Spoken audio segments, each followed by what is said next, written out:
Muy buenas tardes, bienvenidas, bienvenidos a un capítulo más de Conversaciones Ecoconstituyentes, una coproducción entre el periódico El Resumen y el Observatorio Latinoamericano de Conflictos Ambientales, OLCA.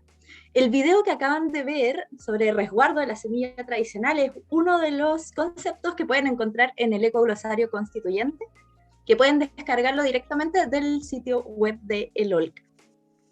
Bueno, en este nuevo capítulo, ya para comenzar, voy a darle el pase a Lucio para que presente a nuestro invitado del día de hoy.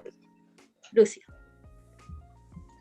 Hola, buenas tardes a todas y todos. Un gusto estar nuevamente esta tarde-noche con ustedes, con los que nos están viendo y escuchando. En esta tercera versión de la segunda temporada le hemos llamado, ¿no? Nosotros hicimos un ciclo previo a las elecciones, con un carácter más latinoamericano, y ahora, bueno, ya en tierra derecha, como se dice, a las puertas de que se constituya la convención o la asamblea constituyente en nuestro país, estamos con un querido amigo, un militante de las causas socioambientales, que ha sido, bueno, electo en su región, la región de O'Higgins, en el distrito 15. Ahí le vamos a pedir a él que nos entregue algunos detalles para que nos acerquemos no solo a su mandato y a sus características como militante de los movimientos socioambientales de la región de O'Higgins, y también, bueno, proviene de una lista de movimientos sociales, de una como integrante de la Red por la Soberanía Alimentaria, y también, bueno, de un conjunto de organizaciones que dieron la base a la presentación de esta lista en el proceso electoral del cual él fue electo, ¿no? Entonces, bueno, darte la bienvenida, Alvin. Estamos muy contentos y contentas de que nos acompañes. Te sentimos como uno más en este proceso. Nosotros somos parte, creemos, de un proceso colectivo, un proceso al que han contribuido muchas organizaciones y personas a que se abra. Y sin duda, hoy día, bueno, tú vas a tener de alguna manera también nuestro mandato, ¿no? Por la confianza que existe, por el trabajo conjunto que hemos tenido.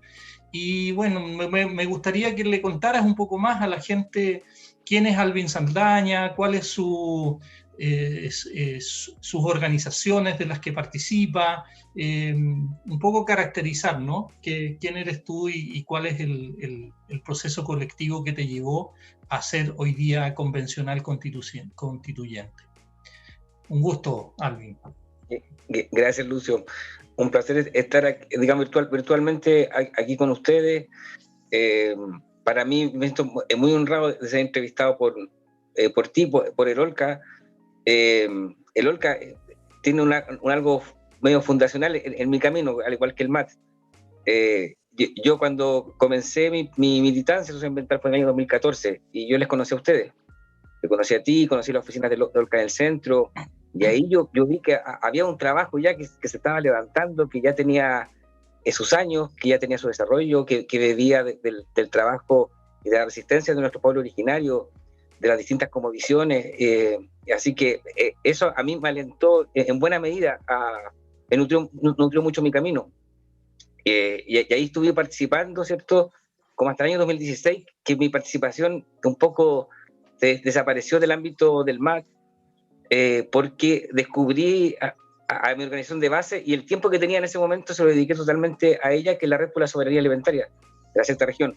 Seguimos vinculados al MAT en lo que es las marchas por el agua, pero ya no participé mucho en reuniones porque nos empezamos a articular localmente. Yo cuando empecé en el año 2014 no conocía organizaciones socioambientales acá en la región. De hecho, se decía mucho en el movimiento socioambiental que Rancagua no existía. De hecho, cuando fuimos a la marcha en Melipeuco el 2016, no había nadie más de Rancagua. Yo me sumé ahí con las chiquillas y chiquillos del Maule, con la Cata, con la Marion, me acuerdo. Así que eso, bueno, entonces así comienza este movimiento como de acercamiento, primero, viendo primero nosotros como red, primero de una lógica más contestataria, más de resistencia, ¿cierto?, frente al modelo, frente a la privación de la semilla, frente al agroquímico, pero luego nos fuimos abriendo a que también era necesario desarrollar propuestas de agroecología, propuestas educativas, propuestas de nuevas formas de circuito económico, que había un ámbito propositivo que desarrollar en paralelo. Y ahí empezamos a desarrollar proyectos y a nutrir proyectos a escala local. Y eso nos fue involucrando cada vez más. Constituimos una ONG en el año 2018, la ONG Tejiendo Ecología. Hoy nos metimos en el COSTOC del Sistema de Evaluación Ambiental, así que estamos haciendo ruido también ahí dentro del COSTOC en este año 2021. Nos metimos sin saberlo, digamos que íbamos a tomar un rumbo electoral, por cierto. Entonces, bueno, nos fuimos involucrando cada vez más, participando en proyectos de innovación social. Finalmente, vino la revuelta social y ocurrió que Modatima Cachapoal decide llamar a las organizaciones ambientales de la región a comienzo del año 2020 para articularse en función de la prueba, para aprovechar justamente la instancia para hacer digamos, las transformaciones estructurales que estábamos demandando desde los territorios. Y así fue que nos constituimos como Comando Medioambiental, hoy se llama Red Socioambiental de O'Higgins, y desde ahí trabajamos y luego del plebiscito decidimos continuar, digamos, y levantar candidaturas. Y ahí en una asamblea se propuso mi nombre. Y finalmente digamos, se propuso una dupla de una compañera mía también de organización, la Mariam, para luego ir con las demás organizaciones a levantar esa lista. Entonces, como no sabíamos cómo iba a quedar, se levantó una dupla de parte nuestra. Finalmente nos unimos a los movimientos sociales autónomos, que estaba la Mesa Regional Mapuche, por ejemplo, la candidata del pueblo mapuche del territorio, estaban distintas coordinaciones feministas, movimientos culturales, populares, y finalmente la mayoría eran candidatas, y finalmente desde nuestra organización fui yo el nominado. Así que así se levanta esta lista desde puras organizaciones de base. Así que eso es lo que me trajo hasta aquí. Y bueno, y para nosotros, por mencionar, en nuestro programa, nosotros usamos el ecoglosario del OLCA justamente como un sumo muy importante de nuestro trabajo, porque ustedes han ido madurando, y la madurez también de la idea muestra esa capacidad de mostrarlo de manera simple, de manera simplificada, de manera clara, y así que lo usamos como insumo, y nos sentimos muy alineados también con las propuestas del OLCA, del MAT, etcétera. Así que eso, pues, un placer estar en este momento aquí en la previa de entrar a como un vórtice, ¿no?, que va a ser este proceso constituyente. Sí, pues estamos a días. Recordarle a las personas que nos escuchan, el 4 de julio se ha definido como el día en que se constituye la convención. Es el domingo próximo, y por lo tanto hay muchas expectativas, ¿no? Y están pasando muchas cosas, quizás no todas son muy conocidas, pero aprovecharemos a Alvin que nos cuente a lo largo de esta conversación, ¿no? Y en ese sentido, ¿cómo estás viendo tú, cómo estamos los movimientos, las organizaciones para enfrentar este proceso? ¿Qué prioridades han ido fijando las organizaciones en este trayecto desde el 15 bueno, viene de antes, ¿no? Son construcciones que se vienen dando de antes de las elecciones, son acumulados, digamos, de los movimientos sociales, pero que de alguna manera ahora empiezan a confluir en esta lógica o en este escenario constituyente, ¿no? ¿Qué pilares, qué temas están como poniéndose en el centro en esta etapa de la conformación o del inicio de este proceso de la Convención Constitucional? ¿Cómo la están viendo en ese sentido, Alvin? Es sin duda una de las principales demandas, y obviamente en eso tenemos muy similar a la quinta región, el tema del agua. Es una de las demandas más importantes. Nosotros, como a nivel sistémico, se dice que la línea del desierto va a nuestra región, avanzando ya hasta la altura. Entonces, hay previsiones de que a 20 años el río Cachapual y la cuenca del Rapel va a traer un 50% menos de agua. Entonces, estamos en un punto de inflexión en que el sistema o colapsa o se puede salvar, y en eso, sin ser alarmista, va a ser clave las decisiones que tomemos ahora ya, digamos, este año y los próximos. En consecuencia, la distribución del agua, pasar a una gestión común, a una gestión integrada de cuencas, es una de las prioridades que se ha levantado desde nuestro distrito y de nuestra región. Entonces también estamos coordinándonos mucho con Gloria Alvarado, que es una candidata también, o sea, una constituyente también de lista de movimientos sociales. Ella es una famosa dirigente del agua potable rural por muchos años, más de 20 años de trayectoria, y estamos tratándole también a una visión de cuenca, de región, al trabajo que queremos proponer de cara a la convención. Entonces el agua es uno de los principales focos, también la transformación de nuestra agricultura, una agricultura amigable, una agricultura sustentable, que respete el saber campesino, que promueva la soberanía alimentaria. Entonces esa también es otra de las grandes demandas desde acá, la democracia ambiental. Acá tenemos muchas zonas de sacrificio, AgroSuper es una verdadera plaga, hay como 30 plantas en nuestra región, y causando impacto cero a las comunidades aledañas, y sin ningún contrapeso, obviamente, con un tremendo poder de cooptación político, social también, porque la sociedad a las poblaciones, a las villas, las van comprando también a través de estos beneficios a corto plazo, mientras van mirando la situación del ecosistema en general. Queremos que por lo menos esas tres demandas, en lo que es lo socioambiental, obviamente hay muchas más de otras materias, pero son tremendamente sentidas por las distintas comunas acá de nuestra región. Oye, Alvin, se ha iniciado también algunos procesos de articulación, obviamente ustedes ahí en la región, por lo que he estado leyendo, pero también han empezado algunos procesos que articulan, por un lado, las distintas corrientes y de acuerdo al origen de los distintos convencionales, pero también desde los convencionales y los movimientos sociales, más de carácter quizás plurinacional, ¿no? De las distintas regiones. Ahí se ha hablado de la vocería de los pueblos, del movimiento social, de los movimientos sociales constituyentes. En los últimos días surgió los convencionales autoconvocados como una manera de definir cómo se va a hacer, ¿no? el inicio, la constitución de la convención. ¿Nos podrías contar un poquito de eso, de cómo se está haciendo y cómo se está viendo ese proceso? ¿Qué dificultades están habiendo? Parece que son tareas que han tenido que asumir como que nadie no se habían previsto, ¿no? Como que se está empezando un proceso muy, muy de cero, a pesar de las presiones que hace el gobierno. ¿Cómo la están viendo en ese terreno? ¿Qué te parece a ti estas articulaciones? Si las puedes describir un poco y contarnos a los que nos están escuchando. Es muy interesante lo que está pasando, Lucio, porque es un proceso como de autorregulación. Yo así lo vivo. Nosotros, al abrirnos justamente a una posibilidad de una transformación profunda, significa que entramos en un terreno que es de creación, de construcción de algo nuevo. Y eso también tiene su resistencia por parte de quienes están aferrados a lo viejo.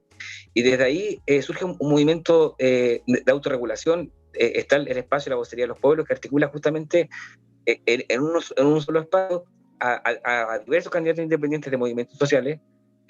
Está la gran mayoría de ellos, que la gran mayoría también de los constituyentes de escaños reservados. Entonces, un espacio riquísimo en diversidad, y además y que tiene, a diferencia de otros espacios, una clara raigambre territorial.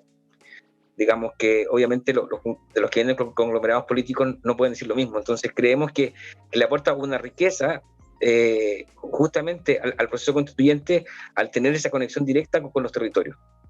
Entonces como que cumple un rol como muy funcional al modo de ver, y que va a ser importante porque creemos, hablo en plural, creemos plenamente en que el Consejo debe ser muy participativo y vamos a poner todas nuestras fichas también para abrir justamente a hacer una convención de puertas abiertas, como decía en este conversatorio el presidente de la ex Asamblea de Ecuador, en una entrevista que tuvo contigo, que estuvo muy buena, por cierto, en que hablaba justamente de esta extensión entre poder constituyente y poder constituido, y que ahí pueden darse muchas dinámicas, y que lo que permite justamente superarla en buena medida la movilización. Entonces también tiene ese factor clave, la participación del proceso, porque hay muchas formas de participar.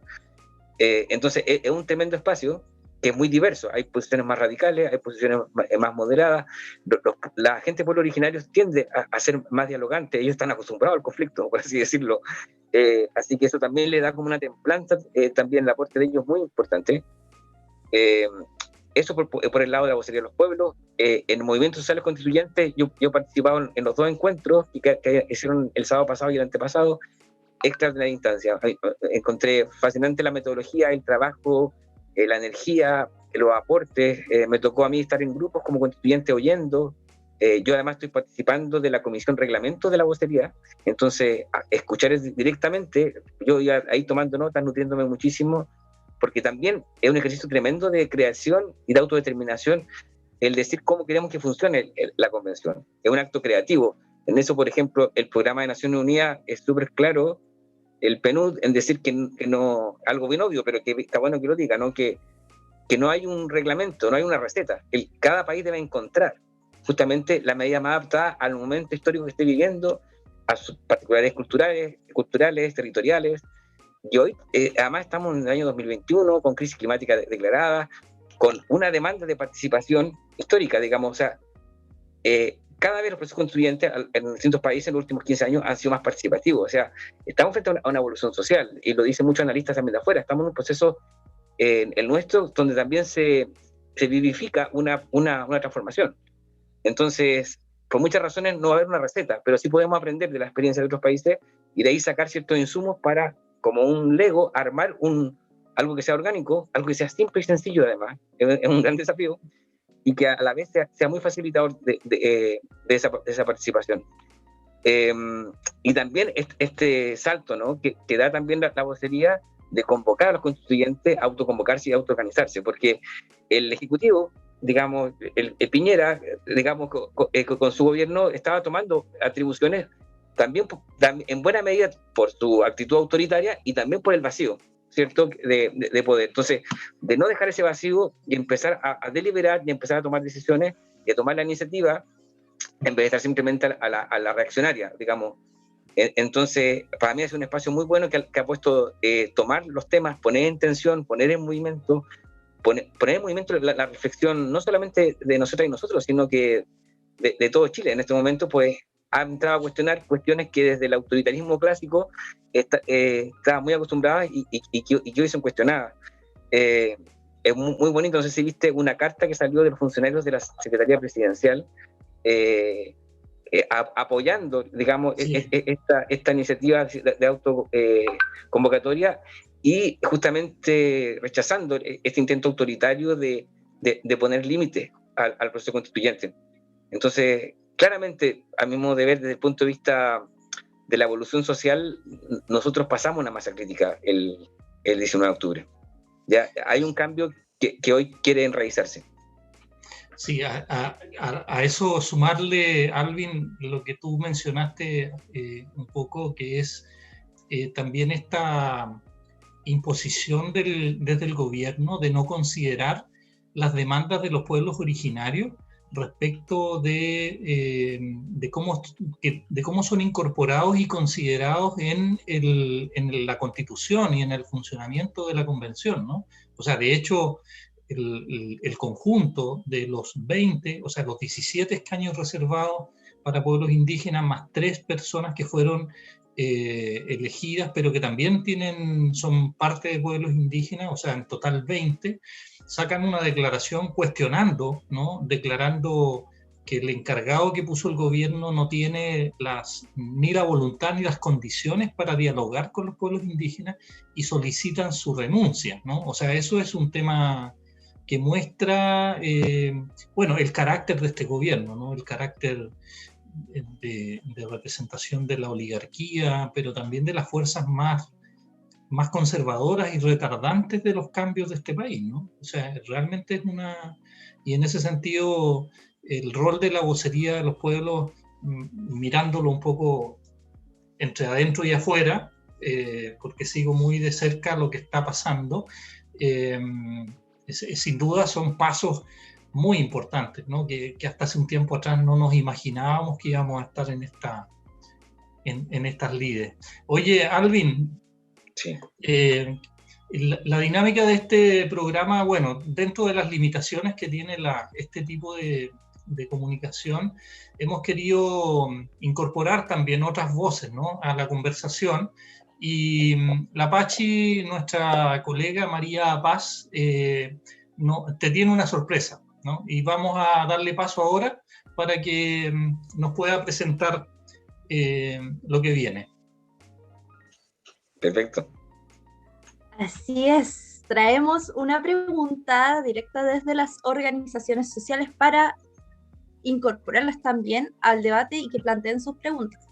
Para esta oportunidad vamos a dejar con ustedes a Lucía Sepúlveda, quien es parte de la Red de Acción de Plaguicidas Chile y de Chile Mejor Sin TLC, quien nos va a presentar esta pregunta para ti, Alvin. Y recuerde también toda la gente que nos están viendo que pueden dejar sus preguntas y comentarios en el chat de Facebook. Así que vamos ahora con la pregunta de Lucía. Primero, saludarte, Alvin, sabiendo que tu mandato y tu experiencia viene desde los territorios y seguirá anclado allí, a las bases y a los movimientos sociales.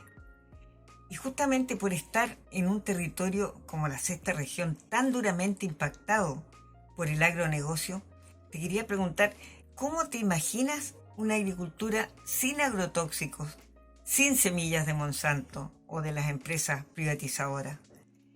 ¿Cómo crees que se pueden sentar ahí mismo, y para todo el país en realidad, porque no es tan diferente la cosa, las bases para avanzar hacia la soberanía alimentaria y producir y vender alimentos sanos para los mercados locales?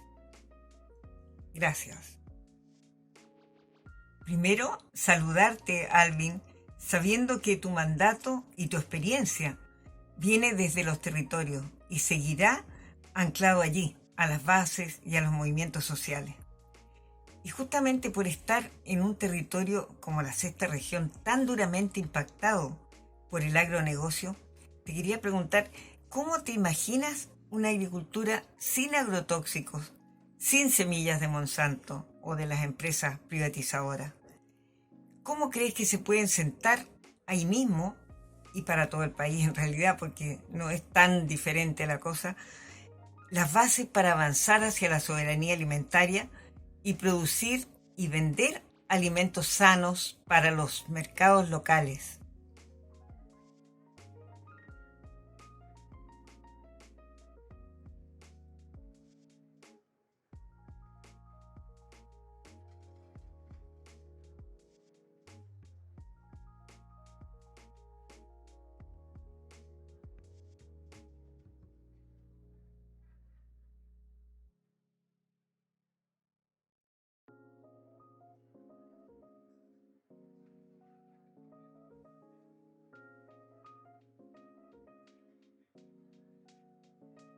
Frente a los tratados de libre comercio, TPP. Y bueno, Alvin, ¿qué le puedes comentar, decir a la Lucía en relación a las potencialidades que existen en tu región para transformarla, ¿no?, en otro horizonte, en otro paradigma de vida? ¿Qué nos cuentas? Sí, es una muy buena pregunta. Bueno, ya agradecer que además que la formule ella, contar que con Lucía ha estado siempre visitando nuestros territorios cuando hemos hecho encuentros desde el año 2016 en adelante. Ella siempre dispuesta a hablar de los TLC, a hablar de la semilla, con la María Elena Rosas también, así que un placer que sea ella también la que me haga la pregunta, porque alguien muy vinculada también con nuestro territorio. Yo creo que tenemos una enorme potencialidad, no la potencialidad agroalimentaria de la que habla la derecha, digamos, de exportación, sino que la potencia de una agricultura ecológica sustentable, que genere desarrollo local, que valore el saber campesino y que vaya además en la línea incluso del objetivo de desarrollo sostenible. Digamos, Chile se ha comprometido a nivel de objetivo de desarrollo sostenible al 2030 la promoción de la agricultura familiar campesina. Y claramente las políticas van en el sentido contrario. Entonces, es momento de ponernos serios con esto y realmente redireccionar la energía hacia ese tipo de agricultura. Y para ello están todas las condiciones. Son excelentes tierras de acá, o sea, todas las condiciones potenciales, porque la verdad, como decíamos, el agua se está secando, o sea, los ríos están secando y a la vez el suelo se está gravemente erosionando. Entonces, esto requiere una medida a escala mayor, digamos, no simplemente iniciativas puntuales como las que nosotros, por ejemplo, como organización hemos favorecido y hemos apoyado, sino que necesita cambio a nivel colectivo, y para eso necesitan incentivos. Para una transformación de un campo productor convencional con agroquímicos a un predio diverso, a un predio que rescate la biodiversidad, que regenere el suelo, que cuide la microbiología del suelo, hay un paso pues, similar al que da una persona adicta, digamos, a una persona saludable. Hay un proceso que hacer. No es como llegar a hacerlo de la noche a la mañana. Normalmente en un campo, que un campo deja las drogas, deja los agroquímicos, el campo va a pasar por un periodo de latencia, por un periodo de pérdida de productividad, que puede ser según la calidad del trabajo que se levante, puede ser de 3 a 5 años. Entonces, en ese periodo va a ser súper importante el apoyo financiero a través de subsidios, por ejemplo, de las personas que toman esa decisión de hacer esta transición a la producción agroecológica. Digamos, es una transición breve en términos de tiempo, son 3 a 5 años. ¿Por qué digo breve? Porque nosotros aquí, no puedo dejar de destacar las actividades económicas en nuestro país, extractivistas, que han estado constantemente subsidiadas, ¿cierto?, por décadas, como por ejemplo la actividad forestal, ¿cierto? Subsidiada desde el año 74, es decir, la dictadura no lleva ni un año en el poder y ya generó subsidios permanentes, ¿cierto?, a esta actividad que se prorrogó por décadas. Y que además puso al mismo Julio Ponce Lerú en la CONAF a implementarlo. O sea, hablamos de corrupción, una tremenda corrupción. Si hoy las forestales tienen tanto poder, ha sido con el dinero de todas y todo. Eso para mí, yo no canso de recordarlo. Entonces, perfectamente, así como hemos subsidiado mal, por imposición, digamos, autoritaria, podemos subsidiar bien. Podemos apoyar bien procesos cortos de 3 a 5 años de transición a la agroecología. Y también hay una parte que hace poco estábamos con el Observatorio Laboral de O'Higgins, viendo que el tema de la mano de obra laboral, como se le dice, que se ocupa acá, es, digamos, las personas, no hay incentivos para la capacitación, no hay incentivos para el desarrollo educativo, porque la mano de obra es estacional, ¿cierto? Se ocupa principalmente para las labores de cosecha, y en definitiva hay precarización laboral, y a la vez una bajísima capacitación, más baja que ninguna otra región. Entonces, evidentemente, tampoco este modelo agroexportador ha desarrollado justamente las capacidades humanas. En cambio, traer un modelo en base al saber agroecológico implica una tremenda transmisión de saber, que primero puede provenir, en primer lugar, del saber campesino, que todavía hay. Aquí hay guardadores de semillas, hay un montón de gente que tiene un conocimiento ancestral muy amplio, que se puede perder si seguimos esta misma línea, además de perder la biodiversidad genética, digamos, que viene de ellos, y también de estos otros movimientos como la permacultura, como la agricultura biodinámica, que pueden nutrir un proceso, además de reeducación de la labor campesina. Entonces, inyectando saberes, propiciando la transmisión de los distintos saberes a nivel horizontal, y también trayendo otro tipo de conocimiento, desarrollo de innovaciones, más el apoyo estatal durante el periodo de transición, perfectamente nuestra región podría florecer como una región agroecológica, y que además sería el remedio frente a la desertificación y frente al cambio climático. Pues al final, un campo que se transforma en región agroecológica además presta un servicio ecosistémico, que también eventualmente podría, según la visión, podría ser valorado, pues protege la biodiversidad y evita también la emanación de carbono hacia captura carbono, un suelo rico captura carbono. Eso es evidente. Entonces, por muchas razones, creemos que es perfectamente posible. Es cosa de tomar la voluntad política, de hacer e invertir en ello. Bueno, sin duda,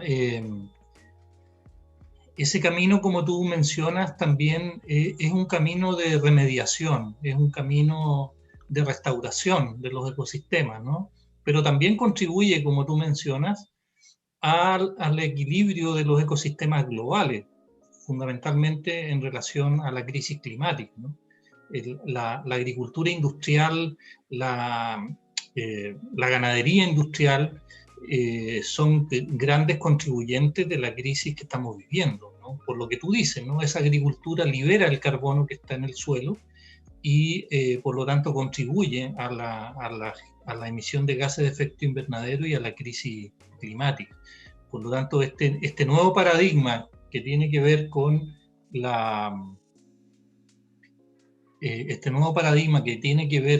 una agroecología, sin duda también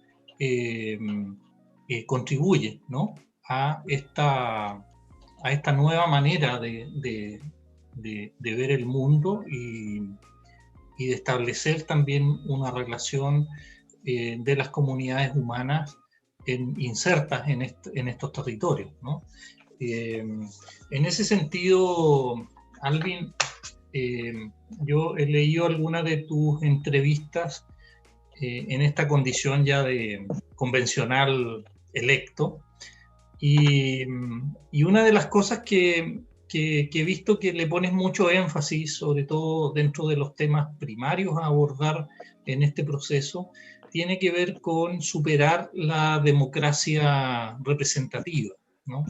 He leído que le has puesto mucho énfasis en los procesos de participación y en el rol que tiene la participación y los movimientos sociales en este proceso constituyente, ¿no? Del punto de vista de cómo se construye el proceso, pero también de cómo se construye o se le da más legitimidad al proceso. O sea, ¿cuál es la mirada que tú tienes? Hablas de una democracia descafeinada, leí por ahí, en una entrevista que te hizo El Resumen. Si pudieras un poco profundizar o ilustrarnos un poco más esa concepción, esa visión, que me parece muy relevante, ¿no? Porque sin duda es una manera de ver la política y de ver los procesos desde lo social con énfasis totalmente distinto a lo que existe hoy día. Sí, gracias Lucio por la pregunta. Para mí es un gran tema, de hecho está transformándose como en un norte también del proceso y de mi energía también. Esto es algo, dando una dimensión quizá histórica, la lucha de los pueblos por romper la asimetría de poder es algo muy antiguo, ¿cierto? Lo tiene muy claro nuestro pueblo originario.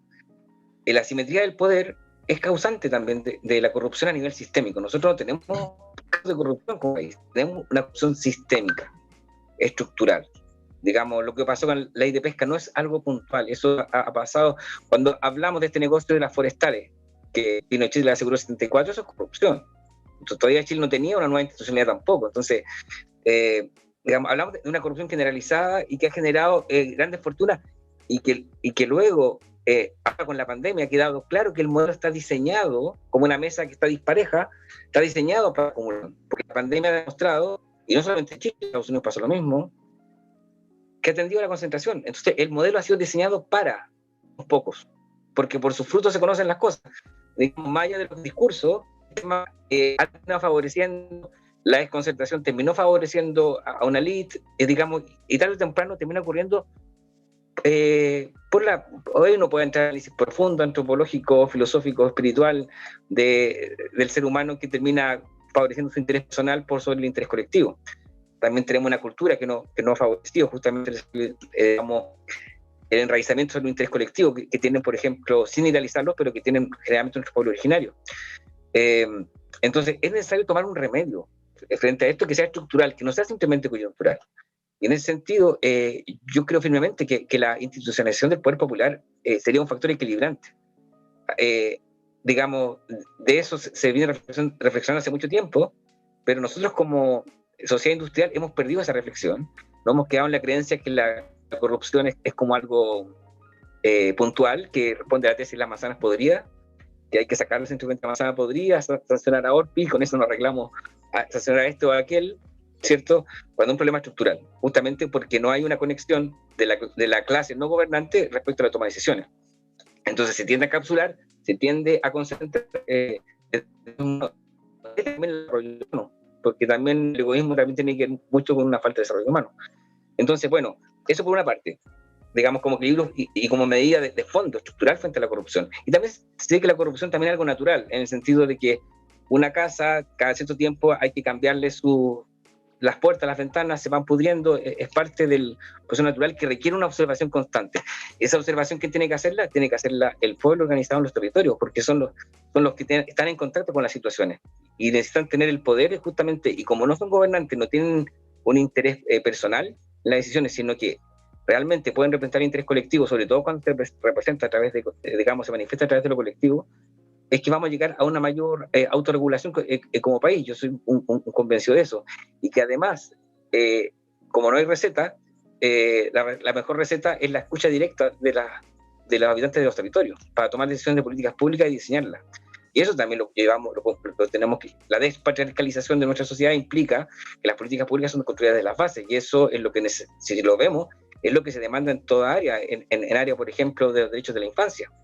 En materia de salud, en materia de seguridad social, todo requiere un codiseño que ha estado ausente y que es causa también de nuestros males, por así decirlo. Entonces, la participación en realidad es una digamos, pasar de la democracia representativa a la democracia participativa es en realidad un verdadero enriquecimiento en nuestra sociedad, una verdadera evolución. Y que la evolución ocurre en los seres vivos y en los seres colectivos también cuando es necesaria. Y hoy día creemos que es indispensable, dado también el nivel de corrupción que hemos alcanzado. No sé si, bueno, me alargué un poco, pero es un tema muy profundo. Sí. Tú hablas de una sociedad colaborativa, de cooperación. Estoy pensando en el mismo desarrollo que estabas haciendo, ¿no?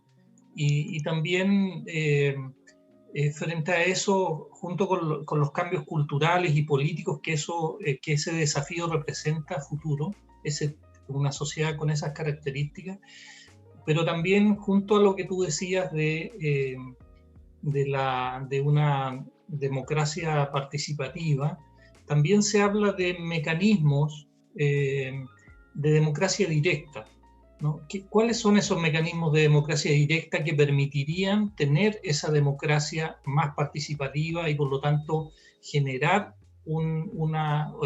transformaciones que van más allá de las cuestiones técnico-jurídicas, digamos? Sí, yo creo que, digamos, la democracia directa sería como el equivalente como a la ventilación de una habitación, sería algo que permitiría entrar aire fresco frente a la tendencia justamente a este encapsulamiento y a este encierro de las ideas y de pocas personas. Yo creo que los mecanismos, si bien están en discusión, se van a codiseñar, esperamos, justamente por eso ya están haciéndose cabildos y asambleas para hablar de cómo debe ser la participación en la constituyente y también cómo debería quedar este poder popular institucionalizado, y eso esperamos. Sí se habla ya de algunos mecanismos, y está el tema de los referéndums revocatorios. Esto algo me parece esencial, o sea, la propia empresa privada sabe que si un gerente no hace bien la pega, se le echa, el directorio lo saca en 2 tiempos, como se dice. Es algo obvio que alguien que representa, digamos, el interés común, si este es traicionado, si la ciudadanía, que es la base de la soberanía popular, estima que lo ha traicionado, tiene que salir del cargo. Es algo evidente, no puede simplemente la ilegitimidad de un mandato por causa sobreviniente, ocupando términos de abogado, es algo que ocurre y que tiene que ser tomado remedio de inmediato, porque si no se causa un daño muy grande al país. Miremos lo que pasa con este gobierno. El mayor ejemplo de eso, la iniciativa popular de norma, en este caso constitucional y también legal, que la ciudadanía pueda decir: queremos que se legisle en esto y en estos términos. y eso tiene que ser respetado. Es tremendamente interesante, porque además son incentivos a la autoorganización, son incentivos a la deliberación y a la reflexión política. Como decía Kant, en una cita que leía por ahí en un texto de Camila Escobar, que se llama La República Plebeya, muy buen texto, el juicio político solamente se desarrolla en la práctica, digamos, deliberando, juntándose, haciendo asamblea. Ahí se desarrolla el juicio. No vamos a llegar a él por capacitaciones teóricas. Practicando se llega a él. Entonces, si queremos avanzar en nuestro desarrollo como sociedad, es indispensable que nuestro ser político se despierte, y claramente eso también está pasando. Entonces, que puedan iniciarse iniciativas populares de norma, de ley en este caso, y bueno, y a nivel local también, plebiscitos que también puedan ser levantados de ciudadanía, por ejemplo, no sé, de cualquier tema. Digamos, el tema del aborto, por ejemplo, se zanja a través de un plebiscito, por ejemplo. Aunque claro, también es discutible porque hablamos de los derechos reproductivos. Pero en definitiva se puede llevar a la materia que la ciudadanía lo autoconvoque, y eso implicaría un tremendo ejercicio político que sin duda nos desarrollaría como país, y luego también, digamos, la participación desde la comunidad en las decisiones que le afectan a nivel local, como por ejemplo en la planificación territorial, y también en una mesa que articule la gestión comunitaria del agua. Y ahí también se participe que está muy de la mano con la planificación del territorio. El agua es el elemento articulador, entonces eso por lo menos pienso yo a priori que serían buenos mecanismos, y pueden crearse otros más también. Claro, hay, o sea, sin duda, también yo he leído en tu entrevista algunos planteamientos que has hecho.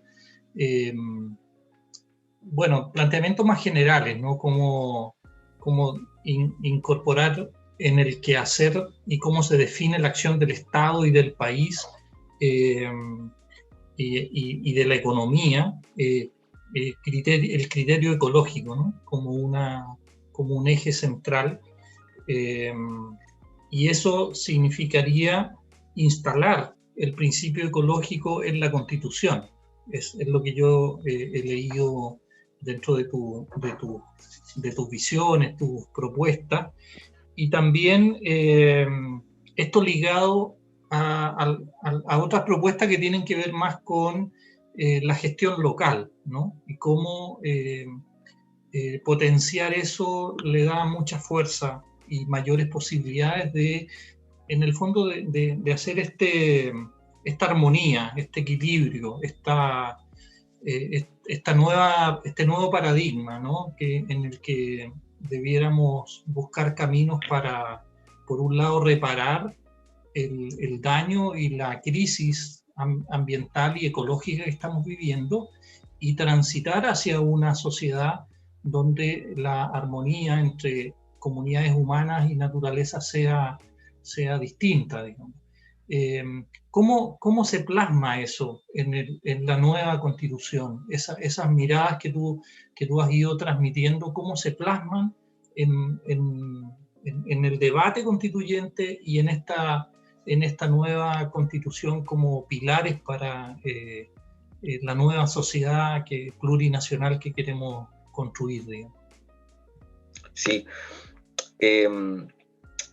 Hay estos principios que de alguna manera como humanidad, y hablo bien de manera general, ya hemos alcanzado, pero ha faltado la voluntad política de aplicarlo. El principio, por ejemplo, y muchos de ellos, por ejemplo, están en todas estas declaraciones que hacen los estados, en la COP25, en la Cumbre de Río, pero ninguna de ellas ha sido llevada al derecho interno. Entonces hay una tremenda hipocresía, y yo creo que llega el momento de dejar de ser hipócrita y darle cumplimiento a los acuerdos y a las conclusiones que ya hemos alcanzado como humanidad, incluso diría yo. Entonces hay principios que, por ejemplo, de estar en la Constitución, no podríamos seguir discutiendo Dominga, por ejemplo. Dominga ya estaría oleada y sepultada, digamos, como el principio precautorio, por ejemplo, que establece que ante la posibilidad, digamos, ante la falta de certeza científica sobre si una actividad causa daño o no, siempre se va a prevenir con prudencia, evitar el daño. Ante la duda, abstente, como dice el adagio popular. Es el principio precautorio. el principio de equidad intergeneracional, que es súper importante, que es el principio que establece, ¿cierto?, de que la actividad que nosotros desarrollamos hoy, digamos, no puede mermar las potencialidades y las oportunidades de las generaciones siguientes. Esto es súper importante, Lucio, porque nosotros vivimos en una sociedad neoliberal, mercantilista, cortoplacista, digamos, donde no se ven las consecuencias a largo plazo. La equidad intergeneracional nos obligaría a mirar de manera más profunda la realidad. Tú sabes, por ejemplo, que se han hecho análisis o se ha hecho la transposición de ver la historia de la humanidad como un año calendario, y muestra que el periodo industrial en que hemos causado la muerte masiva de especies, el colapso ecosistémico, equivaldría como a los últimos minutos de nuestra historia como ser humano. O sea, es importante abrirnos a una concepción más amplia del tiempo, y el principio de equidad intergeneracional nos obligaría a tomar esa decisión, tomar decisiones considerando justamente los ciclos naturales. Hemos devastado especies marinas, por ejemplo, justamente porque no hay una mirada a mayor escala de tiempo. Y las empresas están enajenadas, digamos, los que la dirigen, sobre todo las empresas más destructivas y codiciosas, en la utilidad a corto plazo. Y los políticos están en la elección siguiente. Entonces, digamos, tiene que haber un criterio ordenador. Así, hay diversos principios que de establecerse. El principio regenerativo, que reconoce justamente que tenemos que restablecer el equilibrio roto, que sería tremendamente importante establecer en la Constitución, pero para que eso tenga un efecto práctico, tiene que estar esa parte de participación popular en la toma de decisiones locales. Y ahí nosotros creemos que mejor que esa participación sea a la hora de ordenar el elemento agua, de ordenar la articulación en función al sistema hidrográfico.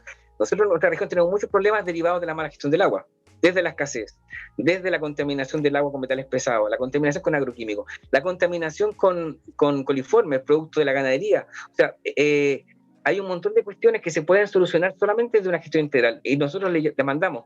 Yo estoy en el distrito 15, pero agua abajo, lo llamado el secano costero, ¿cierto?, recibe lo peor, ¿cierto?, de nuestra actividad. Entonces, digamos, no puede haber equidad si no se gestiona el sistema como una totalidad, en este caso como una cuenca. Justamente la falta de visión de las totalidades es lo que también nos tiene mal. La bandana chiva siempre dice que el patriarcado lo que hace es separar, y justamente por eso funciona mal, digamos. Entonces es tremendamente importante pasar a esa visión integrada, es lo único, y con participación de las comunidades, porque sin esa parte, solamente los puros principios, si seguimos centralizados, seguimos con hiperpresidencialismo, lo que le pasó a Ecuador, declaró los derechos de la madre tierra, pero no descentralizó, y siguen en buena medida en lo mismo. Claro. Oye, vamos a pasar ahora a recoger un poco los comentarios y las preguntas que nos han llegado por Facebook. A ver si nos acompaña María Paz Pachi para que le transmitamos a Alvin cómo está el termómetro de la audiencia y de las consultas para nuestro compañero Alvin. Sí, primero agradecer a las personas que nos han escrito a través de Facebook. Y bueno, por temas de tiempo vamos a hacer solo una pregunta de las que han hecho y que han llegado para Alvin. Así que acá nos comentan lo siguiente. Hola, buenas tardes. Gracias por estos espacios de reflexión. La pregunta: ¿es posible apuntar a un modelo de decrecimiento desde la nueva Constitución? ¿Cómo lo están viendo? Bueno, el cómo lo están viendo lo agregué yo, pero ahí termina la pregunta, pero va muy de la mano también con lo que estaban conversando. Un modelo de decrecimiento nos ponen ahí sobre la mesa, Alvin. A ver, ¿cómo lo abordamos? Cuéntanos. Mira, yo ese tema yo alguna vez lo estudié, en este momento no soy tan a caballo en el tema, pero es una opción muy importante. Pues, desde el punto de vista de la teoría de los seres vivos no pueden crecer limitadamente. En un momento, un ser vivo tiene que autorregularse, y esa autorregulación puede implicar en una fase pasar por un decrecimiento. Nosotros, digamos, este modelo económico de crecimiento constante obviamente va contra el sentido común y va contra la naturaleza. Y evidentemente también hay que abrir lo que es el desarrollo también, porque cuando se habla de crecimiento, habla de crecimiento económico. Nosotros podemos permitir cierto crecimiento económico o favorecerlo para que crezcan otras cosas. así como se habla que la pobreza es multidimensional, eso quiere decir del otro lado que la riqueza también es multidimensional. Sí, también hay riqueza cultural, hay riqueza ecosistémica, hay un montón de otras riquezas, hay riqueza de pertenencia, hay riqueza de participación, hay riqueza de lazos sociales, hay riqueza de ocio, hay riqueza de arte, hay riqueza cultural. Entonces, cuando un pueblo solamente le tiene puesto la ficha al crecimiento económico, es un pueblo muy pobre en realidad, mirados en su otro aspecto, porque está desbalanceado. Entonces, evidentemente, para llegar a un balance, seguramente nuestra sociedad no tiene que aspirar a este crecimiento ilimitado, porque no es sostenible además, y porque además produce un tremendo desbalance. Cuando colocamos el dinero en el centro de nuestra sociedad, esto es muy antiguo, la sociedad se va a corromper, porque el dinero se va a poner en el centro de nuestra actividad, digamos, y va a ocupar un rol de fin y no de medio, y eso va a generar también la corrupción sistémica. Hay un libro muy bueno de Charles Einstein que habla de la economía sagrada, o economía del bien común, economía del regalo, y hace una serie de análisis muy profundos sobre cómo funciona nuestra economía, y da muy en el clavo. Y entre ellos es, por ejemplo, que el dinero no está diseñado para ser acumulado, el dinero está diseñado para circular, y que esta creencia de que el dinero va a ser como una mano invisible que va a regular todo, esta creencia de que el mercado va a regular todo, esto es algo muy grave, y a mí me hace mucho sentido, es que el dinero ha ocupado el rol en nuestra psiquis que debiera ocupar lo divino, la deidad. La hemos puesto en ese lugar, como eje articulador y mano mágica. Entonces, eso habla también porque vivimos en una sociedad tan desacralizada, tan decadente al fin y al cabo, digamos. Entonces, es súper importante cuestionar el rol del dinero, y sí, yendo ya a la pregunta, el crecimiento tendría que ser una opción para permitir una regulación de los demás factores que componen la riqueza de un país. Muy interesante la reflexión, y eso de endiosar, ¿no? el dinero, el mercado como el eje articulador de toda nuestra vida, ¿no? Sin duda, uno de los grandes desafíos que uno puede extraer, digamos, de tu planteamiento, aterrizándolo al proceso de la nueva Constitución, tiene que ver justamente cómo sacar la mercantilización, la privatización de los bienes comunes del centro de la Constitución, ¿no? Y cómo justamente se pone al centro el bien común y estas otras riquezas que tú mencionas, ¿no? Que tienen que ver justamente con un paradigma de vida totalmente distinta al paradigma neoliberal extractivista, digamos, que es el que nos rige hoy día con esta Constitución. Bueno, sin duda llegar a este momento histórico ha mediado, bueno, un proceso largo de acumulación de experiencia de los movimientos sociales, particularmente de los movimientos sociales que es en el campo en que nos encontramos con Alvin, y que es un componente central de la crisis política que estamos viviendo, ¿no? O sea, la crisis política, entre otras cosas, la profundidad que tiene que ver o se ha ido manifestando a través de los conflictos socioambientales, a través de las distintas campañas por recuperar, por proteger, por restaurar ecosistemas, territorios, lugares que las comunidades en los distintos lugares de Chile valoran, ¿no? Como parte de su vida. Entonces, dentro de ese proceso también está el estallido social, está la revuelta que desde el 18 de octubre en adelante, y que ha tenido también una consecuencia fuerte en violación a los derechos humanos.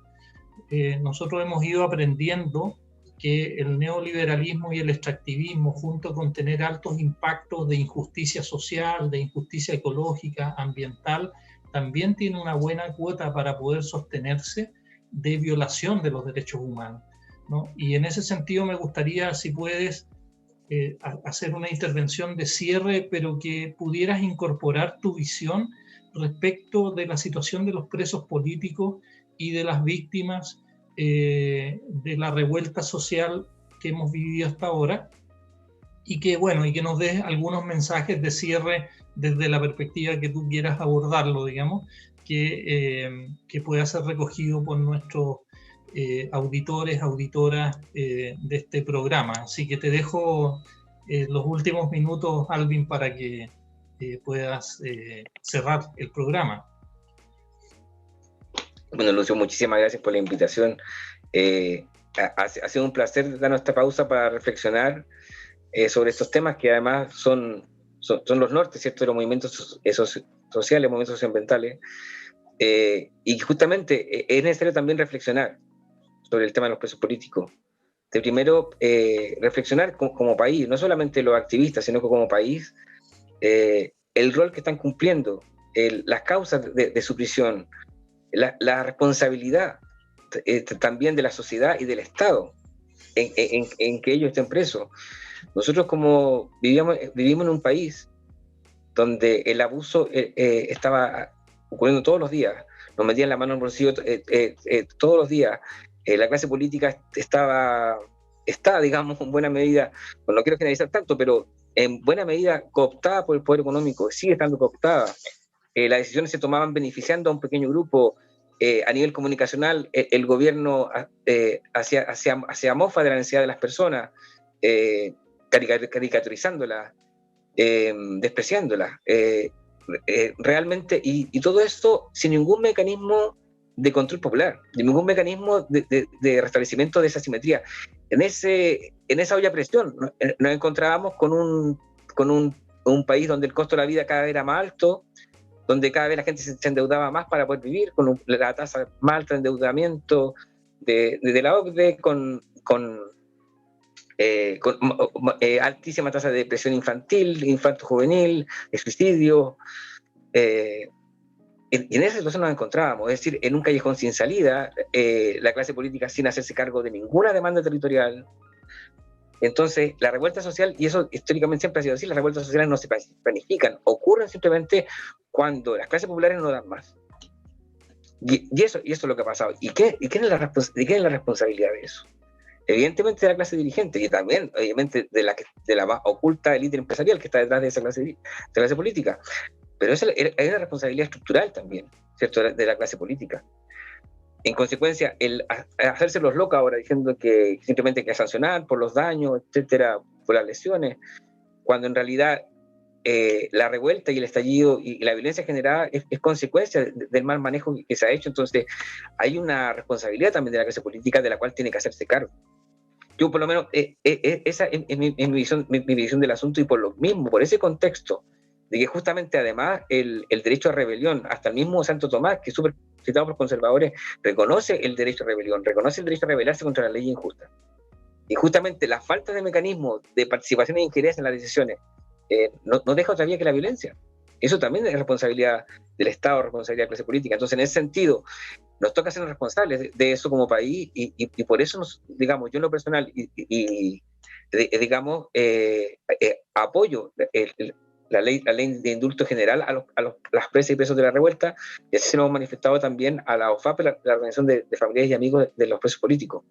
Y también apoyamos la exigencia de garantías democráticas que hace justamente la vocería de los pueblos. Mencionar, Lucio, además, que esto no es casual que ocurra. Nosotros, como país, no tenemos instalada una cultura de respeto a los derechos humanos. Digamos, si esto se vuelve a repetir la historia, si los jueces miraban para otro lado cuando desaparecían forzosamente gente en la dictadura, los jueces, el Poder Judicial miró para otro lado, así como ahora mira para otro lado y aumenta la prisión preventiva, queriendo hacer de estas chiquillos chivos expiatorios de la responsabilidad de la sociedad en su conjunto. Eso nos parece inaceptable, y nos parece que ahí tiene que haber un cambio si queremos avanzar justamente en justicia y paz. Es más, que haya zonas de sacrificio, Lucio. Eso implica que nosotros, como país, normalizamos, la autoridad normaliza la violación de derechos humanos. Es algo que ocurre en los niños enanos. O sea, hablamos de una cultura de violación de derechos humanos, así como hay cultura de violación, el reclamo de la fuerza feminista también es agricultura y violación de derechos humanos generalizada. Entonces, nos toca hacer un mea culpa como sociedad, y esa mea culpa puede transformarse debería tomar la forma de una ley de indulto y una ley de amnistía. Y eso, y para cerrar, invitarle a todas y todos a movilizarse, a ser parte, a presionar, a ponerse de pie, a participar de los procesos de instancia, a generar su espacio autoconvocado.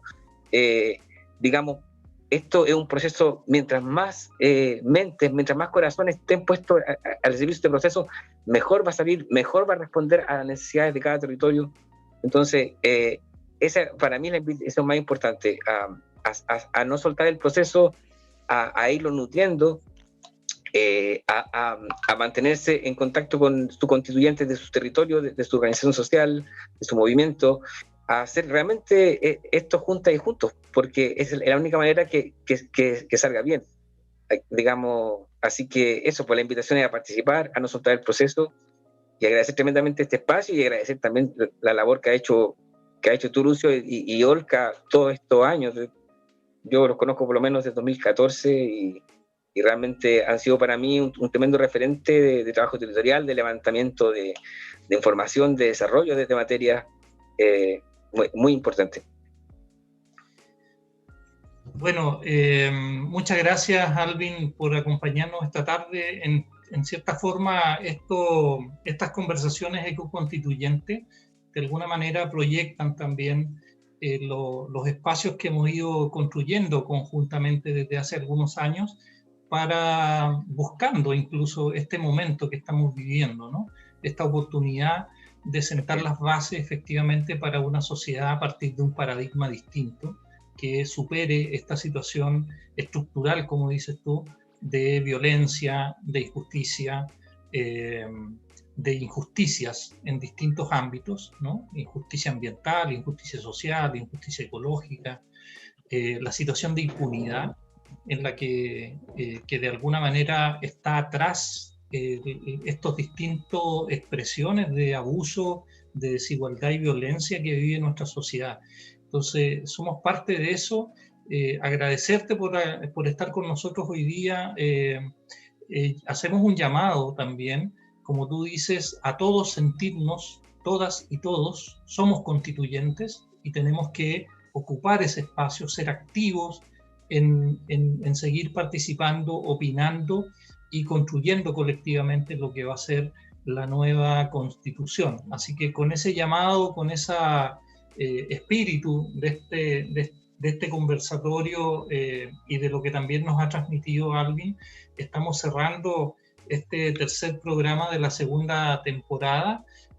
Sin duda hay muchos desafíos, llamarlos también y llamarlas a que participen de las iniciativas que van a haber el día domingo en la mañana, cuando Alvin y 154 más convencionales van a iniciar formalmente ese proceso tomando posesión de la Convención Constitucional. Y esperemos que desde donde estemos, oyendo los que estamos en Santiago a las distintas convocatorias que hay, para que efectivamente se acompañe muy de cerca y se pueda respaldar la acción de los convencionales constituyentes, sobre todo los que provienen de nuestros movimientos como Alvin, ¿no? Y que se sienta realmente que sus convicciones también son nuestras convicciones y que vamos a estar ahí para colaborar y empujar este proceso. Así que muchas gracias, Alvin, por acompañarnos hoy día y de ser tan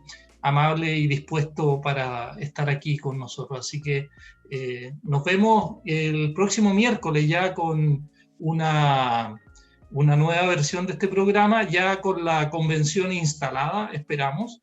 Hay mucho que contar, seguramente. Ya con los primeros pasos encaminados, ¿no? Con una presidencia, una vicepresidencia, con quizás ahí ya un camino un poco más claro de cómo se va a hacer el reglamento y todas esas cosas. Así que muchas gracias, Alvin. Y María Paz nos cierra esta tercera versión de la segunda temporada. Y ya llegamos al fin de este tercer capítulo. Muchas gracias, Alvin, muchas gracias por todas las reflexiones y también a todas las personas que nos acompañaron en esta transmisión. Y obviamente dejarlas invitadas para el próximo miércoles, que como dijo Lucio ya y Alvin, vamos a tener hartas cosas nuevas que mirar, que reflexionar. Así que esa es la invitación, el próximo miércoles a las 7. Muchas Pues gracias. muchas gracias. Buenas noches. Muchas gracias.